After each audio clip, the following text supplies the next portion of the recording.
Oh, excuse me, sorry. I was trying to test a theory and I guess I was right.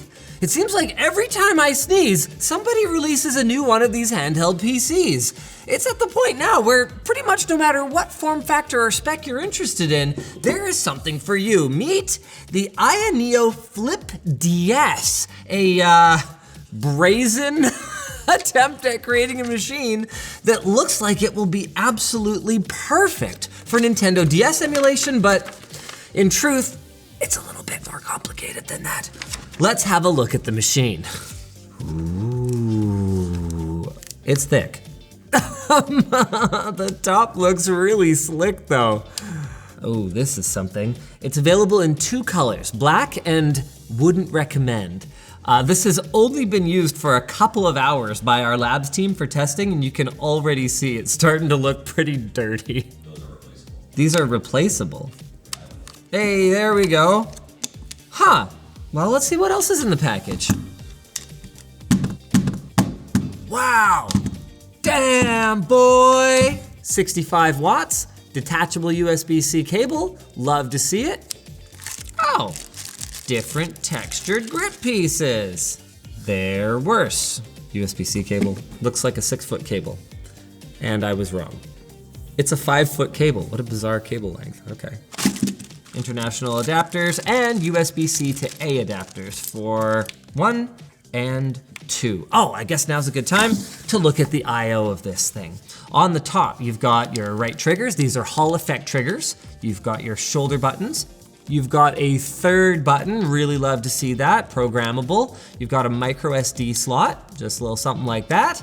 Then we've got 2 USB-C ports. One is USB 3, one is USB 4, so there's the possibility that you could run Thunderbolt compatible with peripherals like external GPU docks, but it's not a guarantee on AMD platforms and it can be a little bit flaky. And of course, you probably wouldn't want to anyway because that's right, my friends, we've got an Oculink connector.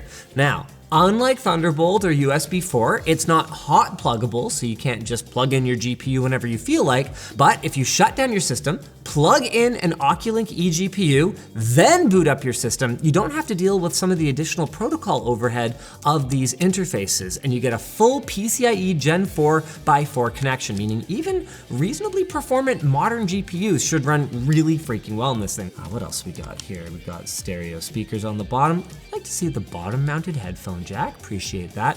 Although I wouldn't have minded if one of these USB-C ports was on the bottom. At the back, wow, that's a lot of ventilation. Intake, exhaust. And that makes sense because inside we've got the same, well, I shouldn't say the same, I was gonna say the same processor that's been taking the handheld market by storm. The Z1 Extreme, I mean 7840U, I mean 8840U. That's right, my friends. It's not the same because it has more neural processing. It's actually kind of funny. If you load up the pages for the 7840U and the 8840U in 2 tabs and then flip between them, one of them's global and one of them's global and China and Japan. In between those processor releases, China and Japan joined the globe. Yeah, these are very similar processors, and I'm making such a big deal about it because technically this unit is available with either the 7000 series or 8000 series, both of which have the same 8 Zen 4 cores that clock up to 5.1 gigahertz, just like the Z1 Extreme, and they've got the same Radeon 780M graphics like the Z1 Extreme. The only difference is whether you get the last gen neural processor or the 8000 series slightly beefed up neural processor. What you'll be doing on it on a device like this, I have no idea, but that's something for you to figure out, not me. Wow, this is a big screen. I don't know what it is. Maybe it's just like the muscle memory of it, but the last time I used a dual screen device, it was a Nintendo DS, so I was just a little surprised to see such a actually large and vibrant screen.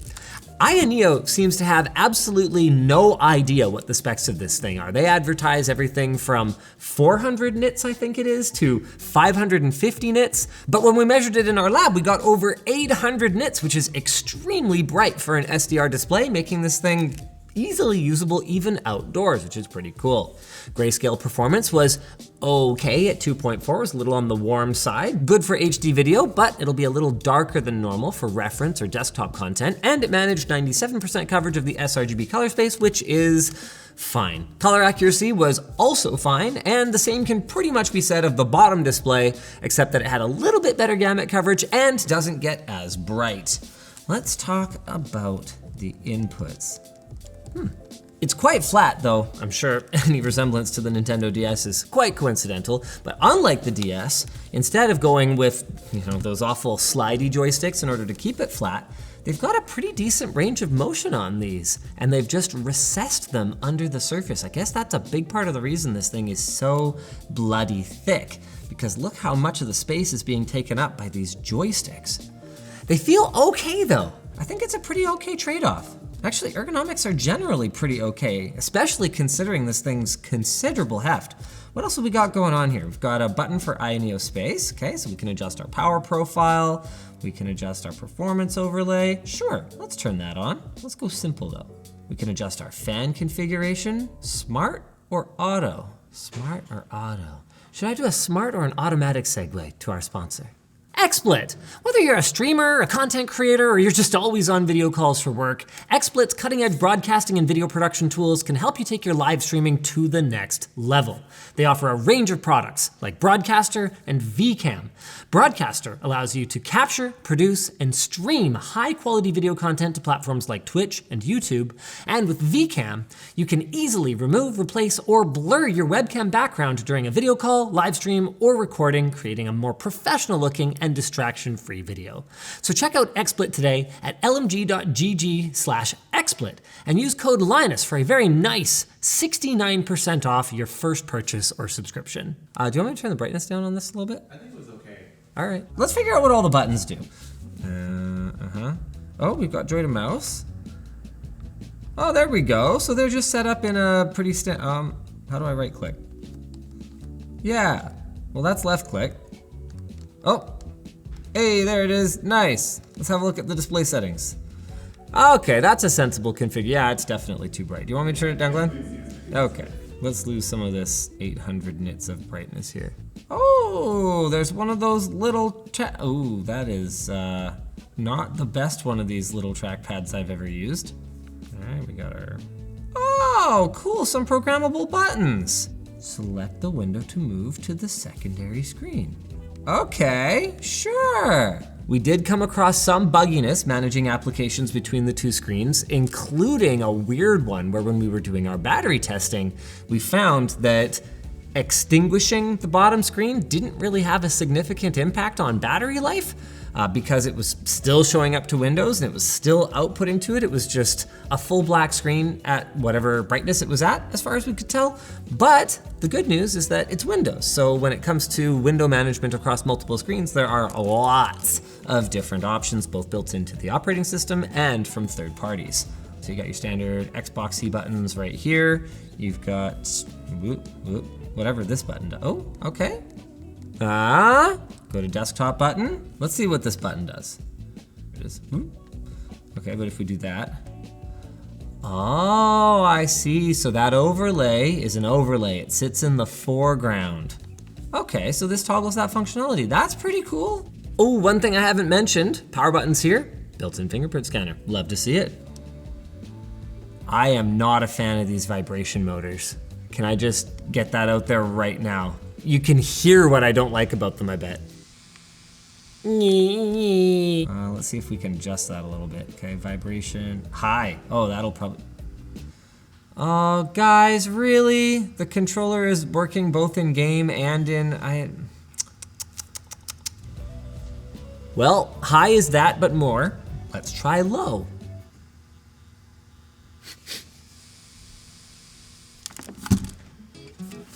Well, not great vibration motors. I mean, hey, how about this performance though, all right? Are we actually getting over 100 FPS in Forza Horizon 5 right now? Overall gaming performance on this device was very solid. Not as good as the ROG Ally. Curiously, it seems like AYANEO is prioritizing CPU clock speed compared to GPU clock speed, but pretty much in line with what you'd expect from a Z1 Extreme, 7840U or 8840U. How are these speakers? Not very direct. Sometimes you can tell and sometimes you can really tell, but these are down-firing AF. They're loud though. Very tinny though. Of course, if what you're after is the perfect machine to play Nintendo DS games, I bet you're willing to overlook kind of mediocre speakers, because like realistically, how good were the speakers on the DS? Now, I should clarify, all of my hours in Mario Kart DS were on a DS, and that's kind of for good reason. DS emulation is good in terms of performance, but in terms of configuring for the dual screen layout of the DS, it's not that great. It turns out this is kind of how you're intended to do it with most of the emulators. There are hacky ways to get it to work a little bit better than this, but I saw a comment on a forum from a prominent member, I don't think they were a developer, but they were certainly a prominent member, saying, yeah, if we had that option, you'd try it for a little bit and then you'd be like, forget it. It's better to just have the screens right next to each other. I think I might kind of agree. Well, here, let's give this a shot. Yeah, what's the benefit of having all this white space other than nostalgia of laying it out like this? I'm not sure. There's some other challenges with playing DS games on a machine like this. I guess one of the big ones is, like, why would you do that? The battery life is gonna be a fraction of what you'd get from an actual DS, which is running a glorified smartwatch processor by today's standards. We got anywhere from under an hour in our extreme stress test to about 5 hours in our endurance test, which is very respectable for something running a 45 watt hour battery with this kind of processing horsepower, but nothing compared to what you'd get on a DS. The other big issue is that if you really want to pirate DS games, the DS is thoroughly hacked at this point. Not gonna lie, guys, if I really wanted to emulate the DS, I think I'd almost rather have a Game Boy-like form factor with a really tall screen. Then I just don't have the unnecessary gap between my screens that doesn't really seem to contribute anything. We got a little hyper fixated on the Nintendo DS. We forgot about 3DS gameplay, but if you're wondering, it also plays fantastic. And look, you can use both the screens. Handy for throwing nuts at your foes. Bam. We're playing at 3x resolution and everything is buttery smooth. The other big elephant in the room is pricing. It starts at just under $1,000 US and makes its way up into the $1,500 range by the time you put the latest processor, the available 64 gigs of RAM, and up to 2 terabytes of storage in it. So, cool, yes. The option that has a keyboard down here, also pretty cool. That's a really neat form factor with the ability to, type passwords and stuff like that whenever it's inconvenient to use an on-screen keyboard. Speaking of which, I thought I pressed something earlier. Oh yeah, there you go. This is rebound to on-screen keyboard by default. Okay, so that's nice. Really cool form factor. Very holdable, actually. Kind of like the Ergonomics. I wish this was a little bit more rounded right here. Like, it's a cool machine, it's a cool form factor, it's a very complete package. It's got Wi-Fi 6E, it's got a 120 hertz display that, is pretty good. It's just, it's got a very challenging pricing structure right now when you can get an ROG Ally Z1 Extreme for like $700, which is over $250 less, and that's at full price, with those things going on promo, either open box or brand new fairly frequently. So if you're super into the form factor, there's a lot to love here. I mean, the Ally doesn't have Oculink, that's pretty sick. But if you're not that into the form factor, well, I wouldn't blame you. It's really pocketable, well, sort of, as long as your pockets are thick. Subscribe to ShortCircuit.